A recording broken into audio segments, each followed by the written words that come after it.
Hi friends, ఈ వీడియోలో ఇలాగ చిన్న పిల్లలకి బ్యాక్ అలానే ఇలాగ ఫ్రంట్ ఎలా డిజైన్ చేయాలి అనేది బ్లౌజ్ చూపిస్తున్నానండి. వీళ్ళ బాడీ మెజర్మెంట్స్ అనేది నేను ఇలాగ తీసుకున్నాను. అలాగే వీళ్ళకి ఏ మోడల్ కావాలనేది కూడా నేను ఇలాగ డ్రా చేసుకున్నాను. ఇప్పుడు మీటర్ వచ్చేసి లైనింగ్ తీసుకున్నానండి. అలానే మెయిన్ క్లాత్ కూడా మీటర్ తీసుకొచ్చారు వీళ్ళు. చూసారు కదా. ఇప్పుడు లైనింగ్ అనేది మనము ఇలాగ పరుచుకోవాలి.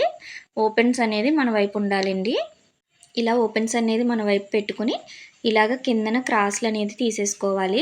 ఎందుకంటే ఇది బ్యాక్ ఓపెన్ కదా, దానికోసం ఫస్ట్ అనేది మనం ఓపెన్స్ అనేది మన వైపు పెట్టుకుంటున్నాము బ్యాక్ పార్ట్ కట్ చేయడానికి. అలానే వీళ్ళ బ్లౌజ్ లెంత్ వచ్చేసి 12.5 చూసారు కదా. ఈ 12.5కి మనము 1 ఇంచ్ యాడ్ చేసుకుంటే 13.5 వస్తుంది కదా. ఇలాగ 13.5 దగ్గర మనం ఒక మార్కింగ్ అనేది చేసుకోవాలండి. వాళ్ళ పొడవు ఎంత ఉన్నా కూడా దానికి 1 ఇంచ్ అనేది కలుపుకోవాలి. ఖర్చులకి కలుపుకొని ఇలాగ మార్క్ చేసుకోవాలి. మనం స్కేల్తో దాన్ని డ్రా చేసుకోండి మనం మార్క్ చేసిన మార్కింగ్స్ని. అలానే కిందన మనం ఖర్చుకి 1/2 ఇంచ్ ఎక్స్ట్రా పెట్టుకున్నాం కదా, పైన కింద ఖర్చుకి 1 ఇంచ్ యాడ్ చేసాము. అందులో 1/2 ఇంచ్ అనేది కిందన ఇలాగ మార్క్ చేసేసుకోండి. అలానే ఈ సైడ్ కూడా మనం ఓపెన్ అనేది పెడుతున్నాం కదా, బ్యాక్ ఓపెన్, దానికోసం ఇటు కూడా మనం ఒక 1/2 ఇంచ్ అనేది ఎక్స్ట్రా పెట్టుకుని మార్క్ చేసుకోవాలి. ఉక్స్ కాజా పట్టి వేస్తాం కదా, దానికోసం యూజ్ అవుతుంది ఇది. ఇలా మార్క్ చేసుకొని ఇప్పుడు వీళ్ళ నడుము లూజ్ ఎంత అనేది చూసుకోవాలి. చూసారు కదా, ఇలాగ వీళ్ళ బాడీ మీద తీసుకున్నానండి నేను.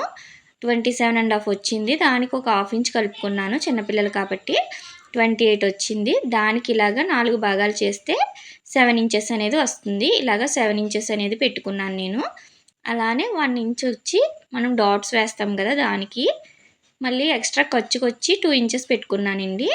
ఇలాగ నడుము లూజ్కి నేను 1/2 ఇంచ్ యాడ్ చేసుకున్నాను. అలానే చెస్ట్ కూడా వీళ్ళది చూసారు కదా 30.5 వచ్చింది. దీనికి 1/2 ఇంచ్ కలుపుకున్నాను. ఎందుకంటే ఎదిగే పిల్లలు కదా, మనం ఒక 1/2 ఇంచ్ పెంచుకోవడంలో తప్పులేదండి. ఈ 31కి నేను ఇలాగ 4 భాగాలు చేస్తే నాకు 7.5 అనేది వచ్చింది. ఈ 7.5 అనేది ఇలాగ ఒక మార్క్ చేసుకున్నాను. అలానే ఇక్కడ కూడా 2 ఇంచెస్ ఖర్చుకు మార్క్ చేసుకున్నానండి. ఇప్పుడు వీళ్ళు షోల్డర్ వచ్చేసి 13 ఇంచులు చూసారు కదా. ఈ 13 ఇంచులని ఇలాగ ఆఫ్ చేసుకోవాలి మనము. ఇలాగ ఆఫ్ చేసుకుంటే మనకి 6.5 అనేది వస్తుంది. ఈ 6.5ని మనము ఇలాగ ఖర్చుకు పెట్టాం కదా, ఆ 1/2 ఇంచ్ దగ్గర నుంచి మాత్రమే పెట్టుకోవాలి. ఇలాగ 6.5 దగ్గర ఒక మార్క్ చేసుకోండి. అలానే ఆర్మ్ డౌన్కి కూడా మనం అదే 6.5 పెట్టుకుంటే సరిపోతుంది. ఎందుకంటే బోట్ నెక్ వస్తుంది కదా ఇది, అందుకని ఇదే 6.5 ఇక్కడ మార్క్ చేసుకున్నాను. ఇక్కడ ఈ 2 మార్కింగ్స్ని ఇలాగ స్కేల్తో డ్రా చేసుకోండి. అప్పుడే మనకి క్రాస్లు అనేది వెళ్ళదు. ఇప్పుడు వచ్చేసి మనము ఇక్కడ చెస్ట్ లూజ్ అనేది కొంచెం పైకి వెళ్ళింది కదా మార్కింగ్, ఆ మార్కింగ్ని నేను ఇలాగ కిందకి అనేది మార్క్ చేశానండి. ఇప్పుడు ఈ 2 మార్కింగ్స్ని ఇలాగ కలుపుకోవాలి. నేను ఫస్ట్ ఇక్కడ మార్క్ చేసేసాను. ఈ మార్కింగ్ అనేది తప్పండి, నేను డాట్ దగ్గరికి మార్క్ చేసేసుకున్నాను. ఇలాగ నేను చేసినట్టు మార్క్ చేసుకోండి. ఎందుకంటే ఇక్కడ మనము ఇప్పుడు చంక రౌండ్ అనేది తీస్తాం కదా, దీనికోసం ఇలాగ కర్వ్ స్కేల్ యూజ్ చేసి ఇలాగ తీసుకోవచ్చు. లేదు మనం హ్యాండ్తో కూడా ఇలాగ డ్రా చేసేసుకోవచ్చండి. ఎందుకంటే ఇది చిన్నపిల్లలదే కదా, మనకి చంక రౌండ్ అనేది పెద్ద ఎక్కువ దూరం ఉండదు. చెస్ట్కి ఇలా డ్రా చేసుకోవాలి. అలానే ఇక్కడ వీళ్ళ షోల్డర్ వచ్చేసి నేను 2.5 తీసుకుంటున్నానండి. మనకి ఖర్చులకు పోను 2 ఇంచెస్ వస్తుంది షోల్డరు. మిగిలింది వచ్చేసి మనకి నెక్ విడ్త్ కింద తీసుకుంటాము. అలానే వీళ్ళ బ్యాక్ నెక్ వచ్చేసి 3 ఇంచెస్కి పెడుతున్నానండి డౌన్ అనేది. చూసారు కదా, ఇక్కడ 3.5 వచ్చింది. అదే 3.5ని 3 ఇంచెస్ దగ్గర కూడా ఇలా మార్క్ చేసుకోవాలి. మీకు క్లియర్గా టేప్ కనిపించట్లేదని ఇక్కడ నేను రాస్తున్నాను, చూస్తున్నారు కదా. అలానే షోల్డర్ కూడా 2.5 అనేది పెట్టుకున్నాను. ఇలాగ ఈ మార్కింగ్స్ అనేది మనం ఇలాగ స్కేల్తో కలుపుకొని ఇక్కడ బోట్ షేప్ కోసం ఇలాగ కర్వ్ స్కేల్ యూజ్ చేసాము అంటే బాగా వస్తుందండి. ఇలా పెట్టుకో, కర్వ్ స్కేల్ అనేది ఇలాగ పెట్టారంటే మీకు రౌండ్ షేప్ అనేది చాలా నీట్గా వస్తుంది. ఇలాగ బోట్ షేప్ అనేది చూసారు కదా, ఇలా డ్రా చేసుకోవాలి. ఇప్పుడు ఈ చివర చంక వైపు 1/2 ఇంచ్ అనేది కిందకి డ్రా చేసుకోండి. ఇది ఎందుకు అంటే మనం బోట్ షేప్ ఎప్పుడు కూడా బోట్ నెక్కి ఇలాగ కిందకే పెట్టుకోవాలి, ఇటు సైడ్ పెట్టుకోవాలి 1/2 ఇంచ్ అనేది. ఇప్పుడు ఖర్చుకు ఒక 1/2 ఇంచ్ పెట్టాను. ఇక్కడ నుంచి మనం ఇలాగ కొలుచుకోవాలి. వీళ్ళ చంక రౌండ్కి దీనికి సరిపోయిందండి నాకు, అలా చెక్ చేసుకోవాలి. ఇప్పుడు వచ్చేసి కిందన డాట్ వేయడం కోసం నేను ఈ ఖర్చు దగ్గర నుంచి ఇలాగ 3.5కి ఒక మార్క్ చేస్తున్నాను. అలానే 1 ఇంచ్ ఎక్స్ట్రా పెట్టుకున్నాం కదా, ఆ 1 ఇంచ్ వచ్చేసి ఇక్కడ ఇటు ఆఫ్ పెట్టుకోవాలి. ఇప్పుడు పైకి వచ్చేసి కింద నుంచి ఇలాగ పైకి 3.5 పొడవు అనేది పెట్టుకుంటున్నాను. చిన్నపిల్లలే కాబట్టి మనకి ఇలాగ 3.5 అనేది సరిపోతుందండి పొడవు. ఇలా డ్రా చేసుకోవాలి. ఇప్పుడొచ్చేసి వీళ్ళ నెక్‌కి ఇక్కడ హుక్స్ పట్టీ వేస్తాం కదా! దానికోసం అయితే నేను ఈ పట్టీ కోసము, ఈ మోడల్ కోసం ఇలాగా 3 ఇంచెస్‌కి అనేది మార్క్ చేస్తున్నానండి. సరిపోతుంది. అలా అని కిందనొచ్చేసి మనం రౌండ్ తీసుకోవడానికి 2 ఇంచెస్‌కి ఒక మార్క్ చేసుకోవాలి. ఇదే 2 ఇంచెస్ పైన కూడా మనం ఇలాగ డ్రా చేసుకోవాలి. ఈ బాక్స్‌లో మనం రౌండ్ తీసుకున్నాము అంటే బావుంటుందండి. చూసారు కదా! ఇలాగ డ్రా చేసేసుకుంటున్నాను నేను. మనకి కొంచెం ఇలాగ లో ఈ బాక్స్ నుంచి లోపలికనేది ఇలా డ్రా చేసుకుంటే ఇంకా బావుంటుందండి ఫినిషింగ్. నేను ఎలా డ్రా చేశానో అలా డ్రా చేసుకోండి. చిన్న పిల్లలే కాబట్టి ఈ డీప్ అయితే సరిపోతుంది వాళ్ళకి. ఇప్పుడు ఎలా మార్క్ చేసామో యాజ్ ఇట్ ఈజ్ అలాగా కట్ చేసేసుకోవాలి. చూస్తున్నారు కదా! పైన కూడా ఇలాగ హాఫ్ ఇంచ్ కిందకనేది పెట్టుకోండి. బోట్ నెక్‌కి ఇలాగే బావుంటుంది. ఇలాగ మనం కట్ చేసేసుకొని టక్స్ అనేది ఇచ్చేసుకోవాలి డాట్ దగ్గర, ఖర్చుల దగ్గర. మనకి ఈ మార్కర్ అనేది ఉంది కదా! ఈ మార్కర్‌తో మనం ఇలాగా లైన్స్ మీద ఇలాగ డ్రా చేసామంటే కిందన కూడా మనకి మార్కింగ్ అనేది వచ్చేస్తుంది. ఇలాగే పెట్టుకుంటాను నేనైతే. ఇప్పుడొచ్చేసి ఫోల్డింగ్ అనేది మన వైపు ఉంచుకొని కిందన క్రాస్ అనేది ఇలాగా కరెక్ట్‌గా వచ్చిందా లేదా చూసుకొని ఒక మార్జిన్ చేసుకొని కట్ చేసుకుంటున్నాను నేను. ఇదొచ్చేసి ఫ్రంట్ పార్ట్ కోసమండి. ఫోల్డింగ్ అనేది ఇప్పుడు మన వైపు ఉండాలి. ఫోల్డింగ్ అనేది మన వైపు పెట్టుకొని ఇలాగ బ్యాక్ పార్ట్ అనేది ఈ ఎక్స్ట్రా ఖర్చు అనేది ఫోల్డ్ చేసేసుకొని దీనిపైన ఈ చివరి నుంచి కరెక్ట్‌గా ఇలాగా ఫోల్డింగ్ మీద పెట్టుకోవాలండి. ఖర్చు అనేది మనం ఫోల్డ్ చేసేసుకోవాలి. ఇలా ఫోల్డ్ చేసుకొని పెట్టుకుని సేమ్ యాజ్ ఇట్ ఈజ్ ఎలా ఉందో అలాగా డ్రా చేసేసుకోండి. బ్యాక్ పార్ట్‌ని దీనిపైన పెట్టుకొని చూస్తున్నారు కదా! ఇలా చూసి డ్రా చేసుకోండి. అలానే మనము షోల్డర్ దగ్గర ఒక మార్కింగ్, ఖర్చు దగ్గర ఒక మార్కింగ్ చేసాము. బ్యాక్ నెక్ వచ్చేసి 3 ఇంచెస్ పెట్టాం కదా! ఫ్రంట్ నెక్ వచ్చేసి నేను 4 ఇంచెస్ పెడుతున్నానండి. కొంచెం కిందకే పెట్టమన్నారు వీళ్ళు. ఇలా 4 ఇంచ్‌కి ఒక మార్క్ చేసుకున్నాను. ఇక్కడ 3:30 వచ్చింది కదా! అదే 3:30ని ఇక్కడ కూడా మనం ఒక మార్కింగ్ చేసుకోవాలి. ఇలా మార్క్ చేసుకొని దీన్ని కూడా ఇలా బాక్స్‌లా డ్రా చేసుకోండి. ఇప్పుడు దీన్ని కూడా ఇలాగ కర్వ్ స్కేల్ పెట్టుకొని బోట్ షేప్ అనేది ఇలా డ్రా చేసేసుకోవడమే చాలా ఈజీ అండి. ఇప్పుడు మనం ఇలాగ చంక దగ్గర లోతు అనేది తీసుకోవడం కోసం ఇందాక 6 ½ పెట్టాం కదా! అదే 6 ½ ఇటు నుంచి పైన మళ్ళీ కట్ చేసాం కదా! హాఫ్ ఇంచు ఆ పైనకి పెట్టుకుని మార్కింగ్ అనేది నేను చూపించినట్టు పెట్టుకున్నారంటే 6 ½ వచ్చేస్తుంది. ఈ మిడిల్‌లో ఇలాగా మనం లోతు అనేది తీసుకుంటామండి. దానికోసం ఇలా మార్క్ చేసుకోవాలి. ఇప్పుడు ఇక్కడి నుంచి 1:30కు పైకి ఇలా మార్క్ చేసుకొని ఇక్కడ మనం 3/4 ఇంచు ఈ 1:30 దగ్గర 3/4 ఇంచు ఇలా లోపలికి మార్క్ చేసుకొని ఇప్పుడు ఇలా డ్రా చేసుకోవాలి. ఎందుకంటే మనకి ఇది బోట్ షేప్ కదా! బోట్ నెక్‌కి ఎప్పుడు కూడా ఇలాగా కొంచెం పైన అనేది లోతు తీసుకుంటే మనకి ఫ్రంట్ అనేది బావుంటుందండి. ఇప్పుడు కింద డాట్ కోసం ఇలాగా 3 ఇంచెస్ దగ్గర ఒక మార్క్ చేసుకుంటున్నాను నేను. ఇక్కడ మళ్ళీ 1 ఇంచ్‌కి పెట్టుకున్నాం కదా! ఎక్స్ట్రా అనేది అటు ఒక హాఫ్ ఇంచు, ఇటు ఒక హాఫ్ ఇంచు పెట్టుకోవాలి. ఇప్పుడు వీళ్ళ చెస్ట్ పాయింట్ కోసం, మిడిల్ పాయింట్ కోసం ఇలాగ 9 ఇంచెస్ దగ్గర సరిపోతుందండి. చిన్న పిల్లలే కదా! పైనుంచి 9 ఇంచెస్ దగ్గర ఒక మార్క్ చేసుకోండి. ఈ 9 ఇంచెస్ దగ్గర ఇటు సైడ్ మళ్ళీ ఇక్కడ కూడా 3 ఇంచెస్ అనేది పెట్టుకొని ఇలాగ ప్లస్ అనేది డ్రా చేసుకుంటే మీకు ఇలాగ కరెక్ట్‌గా టక్స్ అనేది ఎక్కడ వేసుకోవాలో తెలుస్తుంది. ఇదొచ్చేసి ప్రిన్స్ కట్ మోడల్‌లో స్టిచ్ చేస్తున్నాను కదా నేను. దానికోసం ఇలాగ 1 ఇంచ్ అనేది డాట్ పెట్టేసుకొని మార్క్ చేసుకున్నాక ఇక్కడ 1:30కి పెట్టుకున్నాం కదా! చంక రౌండ్ దగ్గర అక్కడికనేది ఇలా కర్వ్ స్కేల్ పెట్టుకొని ఇలా డ్రా చేసేసుకోవాలి. ఇలా డ్రా చేసుకుంటే కరెక్ట్‌గా ప్రిన్స్ కట్ అనేది చాలా బాగా వస్తుందండి. చూసారు కదా! నేను కటింగ్ చేయకుండా స్టిచ్ చేస్తాను. దానికోసం ఇక్కడ ఎక్స్ట్రా హాఫ్ ఇంచ్ పెట్టుకుంటున్నానండి. ఎందుకంటే కట్ చేసామంటే మనం ఎక్స్ట్రా కలుపుకుంటాము. దీనికి అలాగ చెయ్యం కాబట్టి ఈ చివరనేది కింద పైన కూడా మనం హాఫ్ ఇంచ్ అనేది ఎక్స్ట్రా పెట్టుకోవాలి. ఎందుకంటే కుట్లోకి అనేది వెళ్ళిపోతుంది కదా! మళ్ళీ మనకి ఫ్రంట్ పార్ట్ అనేది తగ్గకుండా. ఇప్పుడు ఇక్కడ కూడా మనం ఇలాగ హాఫ్ ఇంచ్ అనేది మార్క్ చేసేసుకొని ఇలా పెట్టుకోవాలండి ఖర్చుకి. వీడియోని క్లియర్‌గా అబ్జర్వ్ చేయండి. ఇప్పుడు మళ్ళీ ఈ మార్కింగ్ రోలర్‌తో నేను ఇలాగ డ్రా చేసుకుంటున్నాను. ఇలాగ రుద్దాము అంటే మనము కింద మార్కింగ్ అనేది పడిపోతుంది మనకి. మనం స్టిచ్చింగ్ చేసేటప్పుడు మనకి చాలా ఈజీగా ఉంటుందండి ఈ రోలర్ ఉండడం వల్ల. ఇప్పుడు యాజ్ ఇట్ ఈజ్ ఎలా డ్రా చేసుకున్నామో అలాగా కటింగ్ అనేది చేసేసుకోండి.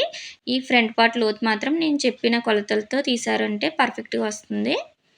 చూసారు కదా! ఇలాగ ఇప్పుడు ఈ చివరి నుంచి 2 ఇంచెస్‌కి ఖర్చుకి పెట్టుకొని టక్ ఇచ్చుకోవాలి. ఇదొచ్చేసి ఫ్రంట్ పార్ట్. ఇదొచ్చేసి బ్యాక్ పార్ట్ అండి. చూసారు కదా! ఇప్పుడు మనం బ్యాక్ పార్ట్‌లో ఈ నెక్స్ అనేది కట్ చేసుకుంటాము. ఫ్రంట్ పార్ట్ అయిపోయిన తర్వాతనే మనం బ్యాక్ పార్ట్‌లో ఈ కటింగ్ అనేది చేసుకోవాలి. ఇలాగ మనం ఈ రౌండ్ అనేది తీసాం కదా! ఇలాగ కట్ చేసేసుకోండి. అలానే పైన నెక్ కూడా మనం ఖర్చు దగ్గర నుంచి ఇలా కట్ చేసేసుకోవాలి. చూసారు కదా, ఫ్రంట్ బ్యాక్ కూడా మనకి రెడీ అయిపోయినాయి. బ్యాక్ వచ్చి ఇలా వస్తుందండి మోడల్, చూసారా ఇలాగా. మనకి కిందన టై చేసుకోవడానికి తాళ్ళు అనేది పెడతాము. అలానే హ్యాండ్స్ కోసం ఇలాగా 2 లేయర్స్ని ఇలాగ ఫోల్డ్ చేశానండి. ఫోల్డింగ్ అనేది మన వైపు ఉంది. వీళ్ళ హ్యాండ్ పొడవు వచ్చేసి మనకి 3.5 ఉంది, చూసారు కదా. ఈ 3.5కి 1 ఇంచ్ కలుపుకోవాలి. 4.5 అవుతుంది. పైన కింద ఖర్చుకి కలుపుకొని 4.5కి ఇలాగ ఒక మార్క్ చేసుకోండి. ఇటు సైడ్ కూడా ఒక మార్కింగ్ చేసుకోవాలి. వీళ్ళది ఎంతో పొడవు లేదు కాబట్టి, చిన్నపిల్లలే కాబట్టి 2 ఇంచెస్ డౌన్ పెట్టుకుంటే సరిపోతుంది మనకి. చూసారు కదా, 2 ఇంచెస్కి డౌన్ అనేది పెట్టాను నేను. ఈ 2 మార్క్సింగ్ని ఇలాగ మనం స్కేల్తో మార్క్ చేసుకోవాలి. అలానే వీళ్ళ లూజ్ వచ్చేసి కిందన హ్యాండ్ లూజ్ వచ్చేసి 11.5 అండి. అయితే కొంచెం నేను లూజ్ ఎక్కువగానే తీసుకున్నాను. దానికోసం అయితే మనకి 5.30 వచ్చింది కదా, నేనైతే ఇక్కడ 5.5 పెడుతున్నాను. కరెక్ట్గా సరిపోతుందండి. ఎందుకంటే నేను బాడీ మీద కొంచెం లూజే తీసాను. దానికోసం 5.5 పెట్టాను. అలానే 2 ఇంచెస్ ఖర్చుకి పెట్టుకున్నాను. ఇప్పుడు మనం బ్యాక్ పార్ట్ నుంచి చంక రౌండ్ ఎంత వచ్చిందో 1/2 ఇంచ్ పైన వదిలేసుకుని ఇలాగ చెక్ చేసుకోవాలి. ఇక్కడ ఖర్చుకి ఎంత వచ్చింది చూసారు కదా, 6.5 వచ్చింది ఖర్చు వరకు. ఆ 6.5ని మనం ఇక్కడ పెట్టుకుని ఈ 2 ఇంచెస్ మార్కింగ్ దగ్గర డ్రా చేసుకోవాలి. అలానే ఖర్చుకి కూడా 2 ఇంచెస్ మార్క్ చేసుకోండి. ఇలా డ్రా చేసుకున్నామంటే హ్యాండ్ అనేది రెడీ అయిపోతుంది మనకి కొలతలతో. ఇక్కడ పైన 1 ఇంచ్కి మార్క్ చేసుకుని కరువు తిప్పారంటే సరిపోతుందండి. చిన్నపిల్లలే కదా, ఇలాగ కరువు స్కేల్ పెట్టేసుకుని ఈజీగా డ్రా చేసేయచ్చు. ఈ 1 ఇంచ్ నుంచి మనం కరువు స్కేల్ కొత్త వరకు చాలా బాగా యూజ్ అవుతుందండి. మీరు కూడా ఒకసారి ఇలా ట్రై చేయండి. చూసారు కదా, హ్యాండ్ కటింగ్ అనేది చాలా ఈజీగా అయిపోతుంది. ఇలాగ టక్స్ ఇచ్చేసుకోవాలి. ఇప్పుడు మనము లోతు తీసుకోవడం కోసం ఇలా ఓపెన్ చేసుకుని ఇలాగ మిడిల్ నుంచి 1 ఇంచ్ దగ్గర ఒక మార్క్ చేసుకోవాలి. అక్కడి నుంచి ఇక్కడ మనం ఎక్స్ట్రా ఖర్చుకి పెట్టాం కదా, అక్కడ వరకు ఇలా పెట్టుకుని మిడిల్లో ఇలాగ డ్రా చేసుకొని ఇక్కడ ఒక 1/2 ఇంచ్ అనేది లోతు తీసుకున్నారు అంటే సరిపోతుందండి. చిన్నపిల్లలకి ఎక్కువ లోతు అనేది తీయకూడదు. ఇలా డ్రా చేసుకుంటే కరెక్ట్గా సరిపోతుంది. ఈ లోతు అనేది కట్ చేసేసుకొని మనము ఇక్కడ ఒక టక్ ఇచ్చుకున్నాము అంటే ఇది ఫ్రంట్ పార్ట్ అనేది అర్థమవుతుందండి. చూసారు కదా, ఇలా ఒక టక్ ఇచ్చుకోవాలి. ఇలా చాలా ఈజీగా మనం హ్యాండ్ కటింగ్ అనేది అయిపోయింది, చూసారు కదా. ఇలాగే హ్యాండ్ అలానే ఫ్రంట్ పార్ట్ బ్యాక్ పార్ట్ కూడా కట్ చేసేసుకున్నాం కదా, వీటిని మెయిన్ క్లాత్ పైన పెట్టుకొని కట్ చేసుకుందాము. ఇప్పుడు వచ్చేసి ఇలాగ మళ్ళీ ఓపెన్స్ అనేది మన వైపు ఉండేలా చూసుకొని బ్యాక్ పార్ట్ అనేది ఇలాగ కరెక్ట్గా ఎక్కడ సెట్ అవుతుంది అనేది చెక్ చేసుకొని కట్ చేసేసుకోండి. యాజ్ ఇట్ ఈజ్ కింద పైన కూడా మనం ఖర్చుకు అనేది ఒక 1/2 ఇంచ్ ఎక్స్ట్రా ఉంచుకుంటూ మెయిన్ క్లాత్ అనేది కట్ చేసుకోవాలి ఇప్పుడు కూడా. అలానే ఫ్రంట్ పార్ట్కి వచ్చేసి మనం ఫోల్డింగ్ అనేది మన వైపు ఉండేలా చూసుకొని ఈ ఫోల్డింగ్ అనేది దీని మీద ఇలా వచ్చేలాగా ఎగ్జాక్ట్గా పెట్టుకొని పిన్లు అనేది పెట్టుకొని కట్ చేసేసుకోండి, కదలకుండా ఉంటుంది. అలానే హ్యాండ్స్కి కూడా మనం ఎక్కడ అడ్జస్ట్ అవుతుంది క్లాత్ అనేది కరెక్ట్గా చెక్ చేసుకొని, క్లాత్ అనేది వేస్ట్ అవనివ్వకూడదండి ఎప్పుడు కూడా. ఇలాగా చెక్ చేసుకొని కట్ చేసేసుకుని నెక్స్ట్ వచ్చేసి మనం దీనికి ఇక్కడ ప్రిల్స్ అనేది పెట్టమన్నారు కదా, ఆ ప్రిల్స్ కోసం అయితే నేను క్లాత్ అనేది ఎంత ఉంది అనేది చూసుకుంటున్నాను. సరిపోతుందండి, మీటర్ తీసుకొచ్చారు కాబట్టి. దీంట్లో నేనైతే ప్రిల్స్ పొడవు కోసం క్లాత్ అయితే ఇలాగా 3.5 ఇంచులు తీసుకుందాం అనుకుంటున్నాను. ఇలా అయితే సరిపోతుందండి చిన్నపిల్లలకే కాబట్టి. దీన్ని ఇలాగా 2 చోట్ల మార్క్ చేసుకుని ఇలాగ పొడవు పీసులు అనేది తీసుకున్నాను నేను. మనకైతే దీనికి పొడవుగా ఎక్కువ క్లాత్లే పడతాయండి. నేనైతే 4 పీసులు అనేది తీసుకున్నాను. ఇప్పుడు వీటి కోసం పోట్లీ బాల్స్ అనేది మిగిలిన క్లాత్లో నేను రెడీ చేస్తాను వీళ్ళు ఇచ్చిన మోడల్ కోసం. ఇప్పుడు స్టిచ్చింగ్ ఎలా చేయాలో చూపిస్తున్నానండి. ఇక్కడ నేను పోట్లీ బాల్స్కి ఆల్రెడీ మార్కింగ్ చేసుకొని ఎన్ని పడతాయో చూసుకొని ఇలాగ రెడీ చేసి పెట్టుకున్నాను మిగిలిన క్లాత్తో. చూసారు కదా, ఇలాగ మనం ఎన్ని పడతాయి అనేది ముందే చూసుకోవాలి. అలానే హ్యాంగింగ్స్ కూడా రెడీ చేసి పెట్టుకున్నానండి. బ్యాక్ సైడ్ అనేది మనం కిందన టై చేసుకోవడానికి తాళ్ళు అనేది పెడతామని చెప్పాను కదా, దానికోసం రెడీ చేసి పెట్టుకున్నాను. ఇప్పుడు బ్యాక్ పార్ట్ అనేది ఇలా ఓపెన్ చేసేసుకొని దీనిపైన మనం లైనింగ్ అనేది ఇలాగే అడ్జస్ట్ చేసుకోవాలి. ఇలా అడ్జస్ట్ చేసుకొని ఒక పీస్ అనేది ఎలా స్టిచ్ చేస్తున్నానో చూపిస్తున్నాను మీకు. దానికోసం ఇంకొకటి పక్కన పెట్టేసుకోవాలి. ఇప్పుడు మనం పోట్లీ బాల్స్ వేసుకోవడానికి సింగిల్ పాదం అనేది వాడాలండి. దీన్ని నేను ఫిట్ చేసుకున్నాను. ఇప్పుడు ఇక్కడ ఖర్చుకు అనేది 1/2 ఇంచ్ పెట్టాం కదా, ఆ మార్కింగ్ అనేది చేసుకున్నాను నేను. పోట్లీ బాల్స్ ఎక్కడి నుంచి పెట్టాలి అనేది ఇక్కడే మార్క్ చేసుకోవాలి. కింద కూడా 1/2 ఇంచ్కి పెట్టాం కదా ఖర్చు, అది తీసేసుకోవాలి. ఇక్కడ నుంచి 1 ఇంచ్ గ్యాప్ ఉండేలాగా ఇలాగా డ్రా చేసుకోండి. చిన్న చిన్న మార్కింగ్ అనేది పెట్టుకోండి. పోట్లీ బాల్స్ అనేది కరెక్ట్గా వస్తాయి మనకి. ఇలా పెట్టుకున్నాం కదా, ఇప్పుడు స్టిచ్చింగ్ అనేది ఎలా చేయాలో చూపిస్తాను. ఇలాగా మనం రివర్స్ చేస్తాము. దీనికోసం అయితే మనం ఫస్ట్ లైనింగ్ మీద స్టిచ్ చేసేసుకుంటామండి. పోట్లీ బాల్స్ అనేది ఈ చివరి నుంచి పెట్టుకుంటూ వెళ్ళాలి. పైనుంచి పెడుతున్నానండి. చూసారు కదా! ఇలాగా మనం ఖర్చుకు పెట్టిన హాఫ్ ఇంచ్ అనేది వదిలేసుకొని, ఆ తర్వాత మార్కింగ్ నుంచి మనము ఇలా పాదం ఖర్చు అనేది ఖర్చు ఉందా లేదా చూసుకుంటూ, పోట్లీ బాల్స్ అనేది కరెక్ట్‌గా పట్టుకుంటూ నీట్‌గా స్టిచ్చింగ్ వచ్చేలాగా చూసుకోవాలండి. పోట్లీ బాల్స్ అనేది జంప్ అవుతాయి అటు ఇటు. అలా కాకుండా మనం పట్టుకోవాలి వాటిని. అలా పట్టుకొని నిదానంగా కుట్టుకోండి. ఖర్చు అనేది ఒకే లెవెల్‌లో రావాలి. అలానే ఇక్కడ మనం తాడు అనేది రెడీ చేసి పెట్టుకున్నాం కదా! దాన్ని కూడా ఈ చివరనేది ఇలాగా ఖర్చుకి పై వైపున పెట్టేసుకొని ఇలాగ చివరి వరకు కుట్టు వేసేసుకోండి. మనం ఇక్కడే తాడు అనేది పెట్టుకోవడం వల్ల మనకి బయటకనేది మళ్ళీ ఇలాగా కనిపించకుండా లోపలే లోడింగ్ పద్ధతిలో తాడు అనేది వచ్చేస్తుంది. ఇప్పుడు మనము ఇలాగ మెయిన్ క్లాత్ అనేది రివర్స్‌లో పెట్టుకున్నాను చూసారు కదా! ఇలాగా కింద వైపున అనేది ఉండి దానిపైన మనం లైనింగ్ అనేది పెట్టుకోవాలి నేను చూపిస్తున్నట్టు. ఇలా పెట్టుకొని మళ్ళీ ఇందాక ఎక్కడైతే స్టిచ్ వేసామో అక్కడి నుంచి స్టిచ్ అనేది వేసుకోండి. ఇలాగ పిన్స్ అనేది పెట్టేసుకున్నారంటే మీకు క్లాత్ అనేది కదలదండి. ఇలా పిన్స్ అనేది పెట్టుకొని పైనుంచి ఇందాక ఎక్కడైతే వేసామో స్టిచ్ అనేది దాని మీదనే స్టిచ్ వేసుకోవాలి. పోట్లీ బాల్స్ అనేది కదలకుండా మనం వేళ్ళతో ఇలాగ అడ్జస్ట్ చేసుకోవాలండి. చూసారు కదా! నిదానంగా కుట్టుకోండి పోట్లీ బాల్స్ స్టిచ్ చేసేటప్పుడు. ఇలాగా ఈ చివరకనేది వచ్చి ఇక్కడ నీడిల్ అనేది కిందకి దింపుకోవాలి. మళ్ళీ ఇక్కడ కూడా సేమ్ ఈ చివర కూడా నీడిల్ అనేది కిందకి దింపుకొని మళ్ళీ ఇలాగ రౌండ్ అనేది స్టిచ్ వేసేసుకోవాలి. ఈ చివరకనేది వచ్చేయాలండి. ఇలాగ నెక్ కూడా మనం ఇక్కడే స్టిచ్ చేసేసుకుంటాము. ఈ ఎక్స్ట్రా క్లాత్ అనేది పోట్లీ బాల్స్ క్లాత్ అనేది కట్ చేసేసుకొని ఆ తర్వాత ఈ క్లాత్ కూడా కట్ చేసుకోవాలి. ఇప్పుడొచ్చేసి ఇక్కడ రౌండ్ తిరిగే దగ్గర చిన్న చిన్నగా టక్స్ అనేది ఇచ్చుకోండి పైన నెక్ దగ్గర. అలానే ఇక్కడ కూడా మనము పోట్లీ బాల్ స్టిచ్ చేసాం కదా! అక్కడ కూడా ఇలాగ రౌండ్ తిరిగే ప్రతి చోట చిన్న చిన్నగా టక్స్ అనేది ఇచ్చుకోండి. మనం కుట్టిన కుట్టు అనేది కట్ అవ్వకుండా చూసుకోవాలి. ఇలాగా ఇప్పుడు రివర్స్ తీసేసుకున్నాము అంటే మనకి ఫినిషింగ్ అనేది చాలా బాగా వస్తుంది. టక్స్ ఇవ్వడం మాత్రం మర్చిపోకూడదు. రౌండ్ తిరిగే ప్రతి చోట టక్స్ ఇచ్చుకోవాలి. అప్పుడే ఫినిషింగ్ బాగుంటుంది. చూసారు కదా! ఇలాగనేది ఓపెన్ చేసేసుకొని ఇప్పుడు మళ్ళీ పైనుంచి చివరనేది మనం కుట్టు వేసుకోవాలండి. చూడడానికి బాగుంటుంది. ఇలాగ చివరనేది కుట్టు అనేది వేసుకోండి. ఇటు సైడ్ కూడా ఇలాగ కుట్టుకోవాలి మనం ఈ చివరికి. ఇప్పుడు ఇలాగ పోట్లీ బాల్స్ మీద చివరనేది కుట్టు పడేలాగా చూసుకుంటూ చివరి వరకు కుట్టేసుకోండి. చూసారు కదా! ఇలాగ రెడీ అయిపోయింది. ఇప్పుడు మెయిన్ క్లాత్‌ని, లైనింగ్ క్లాత్‌ని అటాచ్ చేసేసుకున్నామంటే బ్యాక్ పార్ట్ అనేది రెడీ అయిపోయినట్టే. చూసారు కదా! ఇలాగా. ఇప్పుడు పాదం ఖర్చు ఉండేలాగా చూసుకొని మనం కరెక్ట్‌గా క్లాత్ అనేది సాగకుండా చూసుకుంటూ ఇలాగ స్టిచ్ అనేది వేసేసుకోవాలి. ఎక్స్ట్రా పీస్ అనేది కట్ చేసేసుకొని మనం టక్స్ ఇచ్చుకోవాలి. డాట్‌కి అలానే ఖర్చుకి. ఇప్పుడు ఈ డాట్ దగ్గర ఒక టక్ ఇచ్చుకున్నాం కదా! దీని పొడవు వచ్చేసి మనము ఇందాక కింద అటు ఇటు హాఫ్ ఇంచ్ పెట్టుకున్నాం కదా! ఆ మార్కింగ్ అనేది చేస్తున్నానండి నేను.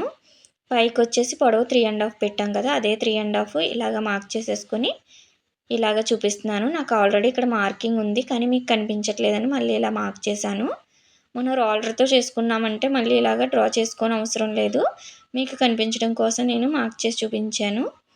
ఇప్పుడు దీన్ని డాట్‌ని కూడా మనం వేసేసుకోవాలి ఇక్కడ ఇలాగా రఫ్ ఇచ్చేసుకోండి. మనం ఎంత పొడవు తీసుకున్నామో అంత పొడవు పెట్టుకోవాలి. ఇలానే సేమ్ ఇటు సైడ్‌ది కూడా నేను రెడీ చేసి పెట్టుకున్నాను. చూసారా బ్యాక్ పార్ట్ అనేది ఇలా రెడీ అయిపోయిందండి. ఇక్కడ మనం హుక్స్ పట్టీకి దానికి ఎక్స్ట్రా ఖర్చు పెట్టాం కదా! అదనేది ఇప్పుడు మనం లోపలికి ఫోల్డ్ చేసుకోవాలి. మనం ఎంత ఎట్టుకున్నామో అంత. ఇలాగ నేను హాఫ్ ఇంచ్ అనేది ఎక్స్ట్రా పెట్టాను కదా! దాన్ననేది ఇలా ఫోల్డ్ చేసి కుట్టుకుంటున్నాను. ఇలాగ ఇప్పుడు ఫోల్డ్ చేసుకున్నామంటే మనకి ఈజీగా ఉంటుందండి. దీంట్లో హుక్స్ అలానే కాజా పట్టీ కింద మనం యూజ్ చేస్తాము. ఇలాగ ఇటు సైడ్‌ది కూడా ఇలాగ హాఫ్ ఇంచ్ అనేది మనం ఎంత పెట్టుకున్నామో అంతా ఇలాగా కుట్టేసుకోవాలి. ఇప్పుడు ఇందులో హుక్స్ కాజా అనేది వేసుకోవాలి. ఇలా బ్యాక్ పార్ట్ రెడీ అయిపోయింది కదా! ఇప్పుడు ఫ్రంట్ పార్ట్ కూడా రెడీ చేసుకుందాము. ఇప్పుడు దీన్ని కూడా మనము నెక్ అనేది ఫస్ట్ డ్రా చేసేసుకోవాలి. మనం ఇక్కడ ప్రిన్స్ కట్‌కి ఆల్రెడీ రోలర్‌తో మార్క్ చేసాం కదా! ఆ మార్కింగ్ అనేది ఇక్కడ ఇలా వచ్చేసిందండి. దాన్ని ఇలాగ నేను మీకు మార్క్ చేసి చూపిస్తున్నాను. చూసారా? చాలా ఈజీగా ఉంటుంది. ఆ రోలర్ అనేది యూజ్ చేశారంటే మీకు ఎగ్జాక్ట్‌గా వచ్చేస్తుంది మనం మార్క్ చేసినట్టే. ఇప్పుడు మెయిన్ క్లాత్ అనేది ఇలా పెట్టుకొని దానిపైన మనం ఇలాగా పై వైపున లైనింగ్ పెట్టుకోవాలి. ఎందుకంటే మనం నెక్ అనేది రివర్స్ చేసేస్తాం కదా! దానికోసం ఫస్ట్ నెక్ అనేది ఇలాగ స్టిచ్ చేసేసుకోండి. పాదం ఖర్చు ఉండేలాగా చుట్టూ చూసుకుంటూ మనం చివరికి అనేది కుట్టు వేసేసుకోవాలి. ఇలా కుట్టుకుని ఈ క్లాత్ అనేది మనం కట్ చేసేసుకోవాలి. ఇలా కట్ చేసుకొని చిన్న చిన్నగా టక్స్ అనేది ఇచ్చుకోండి. ఇలా టక్స్ ఇచ్చుకుంటే రౌండ్ అనేది బాగా తిరుగుతుంది. ఇప్పుడు ఇలా దీన్ని పైకి తీసుకొని లైనింగ్ మీద చివరి అనేది స్టిచ్ పడేలాగా లైనింగ్ మీదనే పడేలాగా చూసుకుంటూ ఒక స్టిచ్ అనేది వేసుకోండి చివర. అప్పుడే ఫినిషింగ్ బాగుంటుంది. ఇప్పుడు దీన్ని ఇలా పెట్టుకుని పైనుంచి కూడా ఒక కుట్టు వేసేసుకున్నారంటే మీకు చూడడానికి చాలా బాగుంటుంది నెక్ అనేది. మనం ఏమి మోడల్స్ వేయకపోయినా బోట్ నెక్కి ఇలాగా కుట్టామంటే చాలా లుక్గా ఉంటుందండి. చూసారు కదా. ఇప్పుడు మెయిన్ క్లాత్ని లైనింగ్ క్లాత్ని ఇలా జాయింట్ చేసేసుకున్నాను నేను. అలానే ఇక్కడ టక్స్ దగ్గర అలానే మనకి ఖర్చు దగ్గర ఇలాగా కట్స్ అనేది పెట్టుకోవాలి. ఇక్కడ కూడా మనం ప్రిన్స్ కట్కి మార్క్ చేసుకున్నాం కదా 1 ఇంచ్, దానికి అటు హాఫ్ ఇటు హాఫ్ ఉండేలాగా మిడిల్ పాయింట్ కూడా నేను మార్క్ చేసుకుంటున్నాను. వీటికి కూడా ఇలాగ టక్స్ అనేది ఇచ్చేసుకోవాలి. ఇప్పుడు ప్రిన్స్ కట్ కోసం స్టిచ్ అనేది వేసుకోవాలండి. ఇలాగ మనం కట్ చేయకుండానే ఇలాగ స్టిచ్ చేసేసుకోవచ్చు, చిన్నపిల్లలే కదా. ఇప్పుడు మనం మార్క్ చేసిన డాట్ అనేది ఇక్కడ మిడిల్కి అనేది ఇలా వచ్చేసి ఇక్కడ నీడిల్ అనేది కిందకి దింపుకొని మళ్ళీ ఇలాగ చంక వైపుకి అనేది ఇలాగ పెట్టుకున్నాం కదా, దీన్ని ఇలాగ కలిపి పట్టుకొని మార్కింగ్ మీదనే వచ్చేలాగా చివరి అనేది కుట్టుకుని ఈ చివరికి వచ్చేసరికి మనం పాదం ఖర్చు ఉండేలాగా చూసుకోవాలండి. మనం ఇలాగ బ్లౌజ్కి ఎలా డాట్ వేస్తామో ఆ డాట్లా వస్తుంది ఇది మనకి. కాకపోతే మిడిల్కి వచ్చేటప్పటికి కుట్టు అనేది వేసామా వేయలేదా అన్నంత చివరికి వేసుకోవాలి. అప్పుడే ఫినిషింగ్ బాగుంటుంది. మళ్ళీ కుట్లో కలిపేసుకుని ఇలాగ డబల్ స్టిచ్ వేసేసుకోండి. చూసారా ఎంత బాగా వచ్చిందో. చిన్నపిల్లలకి ఇలా ఇస్తే సరిపోతుందండి. మనం హెవీ ప్రిన్స్ కట్ అనేది ఇవ్వకూడదు. ఇలాగా 1 ఇంచ్ అనేది డాట్ పెట్టుకుని స్టిచ్ వేసుకుంటే సరిపోతుంది. చూసారు కదా, ఇది 31 సైజే కాబట్టి ఇలాగ సరిపోతుందండి. ఇటు సైడ్ కూడా నేను ఇలాగ డాట్ అనేది వేసేసుకున్నాను. ఇలాగ ప్రిన్స్ కట్ అనేది చాలా ఈజీగా కుట్టచ్చు పిల్లలకి. ఇప్పుడు వచ్చేసి కిందన మనం నడుము పట్టి వేసుకోవచ్చు. కానీ నేను ఇక్కడ పైపింగ్ చేస్తున్నానండి, గోల్డ్ కలర్ మ్యాచ్ అవుతుందని చెప్పి ఇలాగ 1.5 ఇంచ్ ఉండేలాగా పొడవు పీస్ అనేది తీసుకుని దాన్ని ఇలాగ ఒక సైడ్ అనేది ఫోల్డ్ చేసి కుట్టుకుంటున్నాను. చూసారు కదా, స్ట్రైట్ పీసే తీసుకోవాలండి కింద నడానికి. ఇప్పుడు దీన్ని ఇలాగ కుట్టు అనేది పైకి వచ్చేలాగా పెట్టుకుని ఒక పాదం ఖర్చు ఉండేలాగా చూసుకుంటూ చివరి వరకు కుట్టుకోండి. నేను నార్మల్ పాదంతో ఇలాగ థ్రెడ్ పైపింగ్ చేస్తున్నానండి. దానికోసం అయితే ఇలాగ స్టిచ్ వేసుకున్నాను. మీరు కూడా ఒకసారి ట్రై చేయండి, చాలా బాగా వస్తుంది నార్మల్ పాదంతో కూడా. ఇది వచ్చేసి 12 నెంబర్ అండి. ఈ 12 నెంబర్ పెట్టుకుని మనం నార్మల్ పాదంతో కూడా పైపింగ్ అనేది చాలా ఈజీగా వేసుకోవచ్చు. ఇలాగ నేను చూపించినట్టు పెట్టి ఇలాగ లోపలికి ఫోల్డ్ చేశారంటే చాలా ఈజీగా వస్తుంది. మీకు ఇక్కడ క్లియర్గా అర్థం కాకపోతే మన ఛానల్లో ఆల్రెడీ ఇది ఎలా వేసుకోవాలి అనేది పైపింగ్ వీడియో ఉంది, ఒకసారి చెక్ చేయండి, మీకు బాగా అర్థమవుతుంది. ఇప్పుడు దీన్ని ఇలా మిడిల్ పెట్టుకుని స్టిచ్ అనేది వేసేసుకున్నామంటే చూసారా నార్మల్ పాదంతో కూడా ఎంత నీట్గా వచ్చిందో పైపింగ్ అనేది.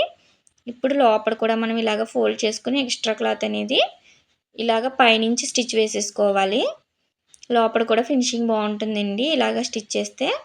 సేమ్ ఇలానే బ్యాక్ పార్ట్కి కూడా మనము ఇలా స్టిచ్ వేసేసుకొని పైపింగ్ చేసుకోవాలి. కాకపోతే ఇక్కడ ఇలా లోపలికి ఫోల్డ్ చేయండి.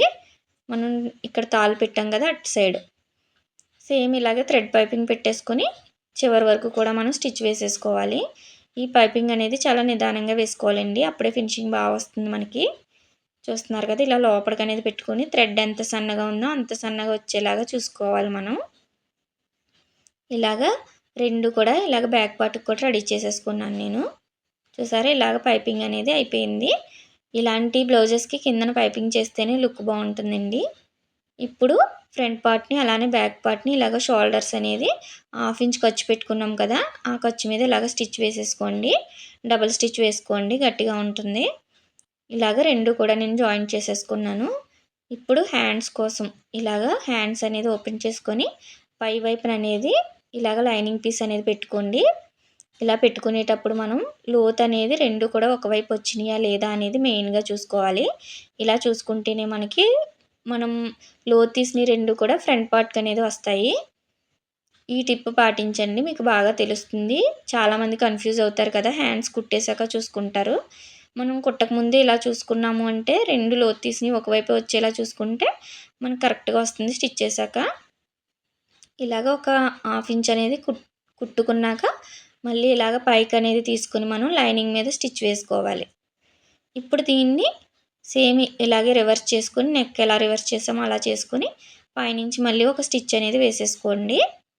చూస్తున్నారు కదా, ఇలా కుట్టుకున్నాము అంటే మనకి చాలా ఈజీగా అయిపోతుంది, లుక్ కూడా బాగుంటుంది. ఇప్పుడు ఇలాగ మెయిన్ క్లాత్ అలానే లైనింగ్ క్లాత్ అటాచ్ చేసేసుకొని టక్స్ ఇచ్చుకోవాలి. లోతు తీసిన దగ్గర కూడా మనం టక్ అనేది ఇచ్చుకోవాలండి. ఇలాగ 2 హ్యాండ్స్ కూడా రెడీ చేసి పెట్టుకున్నాను నేను. ఇప్పుడు దీన్ని మనం ఇలాగ బ్లౌజ్కి అనేది అటాచ్ చేసుకోవాలి. షోల్డర్స్ దగ్గర మనం హ్యాండ్ మిడిల్ పాయింట్ దగ్గర అలానే షోల్డర్ మిడిల్ పాయింట్ దగ్గర చూసుకొని అక్కడి నుంచి మనం ఇలాగ జాయిన్ చేసుకోవాలి. మనం చెప్పిన కొలతలతో కనుక కట్ చేశారంటే చూసారు కదా, ఎగ్జాక్ట్గా సరిపోతుందండి. ఇలాగ చివరికి అనేది ఎక్కువ తక్కువ అనేది రాదు. కరెక్ట్గా మనం ఎక్కడికి పెట్టుకున్నామో అక్కడికి ఇలాగ కరెక్ట్గా సరిపోతుంది. ఇప్పుడు మళ్ళీ పైనుంచి ఇలాగ ఒక స్టిచ్ వేసేసుకుంటే చివరికి వచ్చేస్తే సరిపోతుంది. చూసారు కదా, హ్యాండ్ అనేది ఇలాగ మిడిల్కి వచ్చేసామంటే రెడీ అయిపోయినట్టే. ఇలాగ జాయిన్ చేసేసుకోవాలండి. ఇలానే సేమ్ ఇటు సైడ్ హ్యాండ్ కూడా నేను రెడీ చేసేసుకున్నాను. చూస్తున్నారు కదా, ఇలాగ జాయిన్ చేసేసుకోవాలి. ఇప్పుడు వచ్చేసి ప్రిల్స్ పెట్టడానికి మనం క్లాత్ తీసుకున్నాం కదా, దాన్ని మొత్తం నేను ఇలాగ జాయిన్ చేసేసుకొని జిగ్జాగ్ అనేది చేసుకున్నాను. ఇటు ఇటు కూడా జిగ్జాగ్ చేసుకుంటే లుక్ అనేది బాగుంటుందండి. జిగ్జాగ్ అనేది చేసి రెడీ చేసి పెట్టుకున్నాను. ఇలాగ ఎక్కువ పీస్ అనేది పడుతుంది. ఇప్పుడు మనం నెంబర్ అనేది దూరం నెంబర్ పెట్టుకోవాలి. ప్రిల్స్ రావడం కోసం దూరం నెంబర్ పెట్టుకుని ఇలాగ మిడిల్లో ఒక స్టిచ్ అనేది వేసుకుంటూ వెళ్ళిపోండి. ఇలా వేసుకుంటూ వెళ్ళారంటే మనకి ప్రిల్స్ అనేది పెట్టక్కర్లేదు. ఇలాగ చివర కొంచెం దారం అనేది ఎక్స్ట్రా ఉంచుకోవాలి. ఇప్పుడు దీన్ని మనం 2 దారాలు వస్తాయి కదా, అందులో ఒక్క దారాన్ని అనేది ఇలా పట్టుకుని ఇలా లాగారు అంటే మనకి ప్రిల్స్ కింద వచ్చేస్తుందండి. మనం ఇది దూరం నెంబర్ పెట్టుకుని కుట్టుకుంటేనే ఇలా వస్తుంది. చూసారు కదా, ఇలాగ చాలా ఈజీగా ప్రిల్స్ అనేది రెడీమేడ్ స్టైల్లో వస్తాయి మనకి. ఇప్పుడు ఈ ఒక్క దారాన్ని పట్టుకుని ఇలా లాగాము అంటే చివరి వరకు కూడా నిదానంగా కొంచెం కొంచెం జరుపుకుంటూ లాక్కోవాలి. ఇలా లాగితే ప్రిల్స్ అనేది ఇలా వస్తాయండి దగ్గర దగ్గరగా. చూసారా ఎంత బాగా వచ్చినాయో. ఇప్పుడు దీన్ని మనము బ్లౌజ్కి వచ్చేసి ఖర్చుకి ఎక్స్ట్రా 2 ఇంచులు పెట్టాం కదా, ఆ 2 ఇంచులు కాకుండా 1 ఇంచ్ అనేది పెట్టుకొని 3 ఇంచెస్ దగ్గర ఇలా ఒక మార్క్ చేసుకోండి. ఎందుకంటే మరీ చంక కిందకి వెళ్ళినా బాగోదు కదా ప్రిల్స్, దానికోసం. ఇప్పుడు ఈ 3 ఇంచెస్ దగ్గర నుంచి మనము ఇలాగ మార్కింగ్ అనేది చేసుకోవాలి. ఎక్కడ పెడుతున్నాము షోల్డర్స్ రెండిట్లకి మిడిల్లో రావాలి. ఈ మిడిల్ పాయింట్ అనేది మనకి చంక వైపు నుంచి 1 ఇంచ్కి వచ్చింది. ఇలాగ చుట్టూ కూడా ఇంకా అదే 1 ఇంచ్ ఉండేలాగా ఫ్రంట్ బ్యాక్ కూడా మనం ఇలాగ డ్రా చేసుకోవాలి. ఎందుకంటే మీరు అటు ఇటు కుట్టారు అంటే మళ్ళీ ఫినిషింగ్ అనేది పోతుందండి. దానికోసం మనం ఫ్రంట్ బ్యాక్ కూడా ఇలాగ 1 ఇంచ్కి డ్రా చేసుకోవాలి. ఈ చివరి నుంచి మళ్ళీ 3 ఇంచెస్కి ఒక మార్క్ చేసుకున్నాను. ఇప్పుడు దీనిపైన ఇలా పెట్టుకుని మనం ప్రిల్స్ అనేది నిదానంగా కుట్టుకోవాలి. ఫస్ట్ రఫ్ ఇచ్చేసుకోండి. ఇలాగ నేను చూపిస్తున్నట్టు ప్రిల్స్ అనేది కొద్ది కొద్దిగా అడ్జస్ట్ చేసుకోవాలి. అడ్జస్ట్ చేసుకుంటే మనకి జరుగుతాయి. ఈక్వల్గా ఇలా జరుపుకుంటూ పైనుంచి ఇందాక ఎక్కడైతే కుట్టు వేసామో అదే పైన కుట్టు అనేది వేసుకుంటూ వెళ్ళాలండి. మనం 1 ఇంచ్కి మార్క్ చేసాం కదా, ఆ 1 ఇంచ్ మీదనే చెక్ చేసుకోవాలి కరెక్ట్గా వస్తుందా లేదా అనేది. ఇలా ప్రిల్స్ అనేది నిదానంగా అడ్జస్ట్ చేసుకోవాలి. చూసారు కదా, ఇలా నేను చూపిస్తున్నట్టు సెట్ చేసుకొని చివరికి వచ్చేసి ఇలాగా రఫ్ ఇచ్చేసుకోవాలి. ఇలా రెడీ అయిపోతాయండి. మీకు ఎక్కడైనా వీడియో అర్థం కాకపోతే నిదానంగా చెక్ చేయండి. స్కిప్ చేశారు అంటే మీకు వీడియో అనేది అర్థం కాదు. చూసారు కదా, ఇలాగ మనం షోల్డర్ పై నుంచి ఇలాగ ప్రిల్స్ అనేది పెట్టుకున్నాము. దీనిపైన మళ్ళీ డబల్ స్టిచ్ అనేది వేసుకోండి, అప్పుడే మనకి కరెక్ట్గా ఉంటుంది. ఇలాగా సెకండ్ది కూడా నేను స్టిచ్ చేసేసుకున్నాను ఇటేపు షోల్డర్ పైన కూడా. చూసారు కదా, ఇలా రెడీ చేసుకున్నాక మనం పైనుంచి ఇలాగ ఒక స్టిచ్ వేసుకోవాలండి. ఎందుకు అంటే చిన్నపిల్లలు కదా, లోపల అనేది గుచ్చుకోకుండా మనము ఇలాగ పైనుంచి ఒక స్టిచ్ వేసుకున్నాక అప్పుడు మనం కుట్టాము అంటే లోపల అనేది మనకి లోడింగ్ పద్ధతిలో వస్తుంది. ఇలా పైనుంచి ఒక స్టిచ్ వేసాను చూసారు. ఇప్పుడు లోపల అనేది మనకి పోగులు అనేది రావు, దారాలు అనేది రావు. వాళ్ళకి ఇబ్బందిగా ఉండదండి, కంఫర్ట్గా ఉంటుంది ఇలా కుడితే. ఇప్పుడు వచ్చేసి మనం ఎంతైతే ఖర్చు పెట్టుకున్నామో అంత ఇక్కడ పెట్టుకోవాలి. మనం 2 పెట్టాం కదా, ఒక పావించ్ అనేది లోపలికి వెళ్ళిపోయింది కదా ఇప్పుడు కుట్టిన కుట్టుకి. అందుకే ఇక్కడ 1.5కి ఒక మార్క్ చేసుకోండి. 1.30 వచ్చింది, ఆ 1.30 ఇక్కడ మార్క్ చేసుకున్నాను నేను. అలానే ఈ చివర కూడా మనము ఇలాగ రఫ్ ఇచ్చుకుంటూ చేత్తో కరెక్ట్గా ఉందా లేదా చూసుకోవాలి. ఈ చివర కూడా మనం డాట్ అనేది పెట్టుకుంటాం కదా టక్స్, అక్కడ ఒక మార్క్ చేసుకొని చంక దగ్గర, అక్కడి నుంచి హ్యాండ్ మార్కింగ్ కూడా మనకి ఎంత లూజ్ పెట్టుకున్నామో అంత 5½ ఇక్కడ ఒక మార్క్ చేసుకోండి. ఇలాగ చివరికనేది వచ్చేసారంటే రఫ్ ఇచ్చేసుకున్నారు అంటే సరిపోతుంది. చూసారు కదా! ఇలాగ జాయింట్ అనేది చేసుకోవాలి, సైడ్ జాయింట్. ఈ ఎక్స్ట్రా కుట్లు కూడా మనం వేసేసుకోవాలి. పాదం ఇంచు కరెక్ట్‌గా పాదం ఖర్చు అనేది ఉండేలా చూసుకుని ఇలాగ అటు ఇటు కూడా డబల్ స్టిచెస్ అనేది వేసేసుకోవాలి. చూసారు కదా! ఇలా జాయింట్ చేసుకోవడం వల్ల మనకి పిల్లలకి అనేది కంఫర్ట్‌గా ఉంటుందండి లోపల. టోటల్‌గా బ్లౌజ్ అనేది ఇలా రెడీ అయిపోయింది. నేను హుక్స్ కూడా వేసేసాను. చూసారు కదా! ఇలాగ బ్యాక్ హుక్స్ అండి, ఇది బ్యాక్ ఓపెన్. అలానే తాళ్ళు కూడా ఇలాగ టై చేసుకోవడానికి వేసుకున్నాము. చాలా బాగుంటుందండి మోడల్ అనేది. టోటల్‌గా బ్లౌజ్ లుక్ వచ్చేసి ఇలా ఉంది బ్యాక్ సైడ్. అలానే ఫ్రంట్ వచ్చేసి ఇలా ఉందండి. నాకు ఇదైతే వాట్సాప్‌లో పిక్ పెట్టారు. సేమ్ అలానే కుట్టాను కస్టమర్ చెప్పినట్టు. చాలా బాగా సెట్ అయిందటండి. బాగుందని చెప్పారు. మీకు ఈ వీడియో నచ్చితే లైక్ చేయండి, షేర్ చేయండి, సబ్స్క్రైబ్ చేసుకోండి ఫ్రెండ్స్. మనం బయటే కాదు లోపల కూడా ఇలాగా ఫినిషింగ్ అనేది ఇచ్చాము అంటే పిల్లలకి కంఫర్ట్‌గా ఉంటుందండి. కస్టమర్స్ అనేది కూడా మన దగ్గరికే తీసుకొస్తారు ఇలాంటి ఫినిషింగ్స్ ఇవ్వడం వల్ల. మీకు ఈ వీడియో నచ్చితే లైక్ చేయండి, షేర్ చేయండి, సబ్స్క్రైబ్ చేసుకోండి.